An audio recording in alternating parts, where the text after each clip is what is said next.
পাগল ছাগল কোথায় গান গাবে। স্যার আমি পারবো স্যার। আমি দেখি তুই কি কি গান পারিস। স্যার আমার স্যার অনেক দিনের স্বপ্ন স্যার। আপনি আরে এত কথা বলিস না, তোর গান শুনতে চাই। বাংলাদেশের সুনাম ধন্য পরিচালক একজন, ঠিক আছে? যদি পারিস তাহলে তোর কপাল খুলে গেছে। স্যার ট্রায়াল নেই তাহলে। মা, মা আজকে আমি তোমার স্বপ্ন পূরণ করতে চলেছি মা, তুমি আমার জন্য দোয়া করো মা, আমার জন্য তুমি দোয়া করো। কই শুরু কর।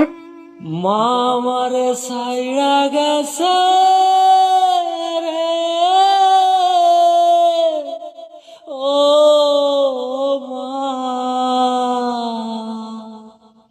তোরে ছাড়া কেমনে থাকবো রে, একটা বার ফিরায় না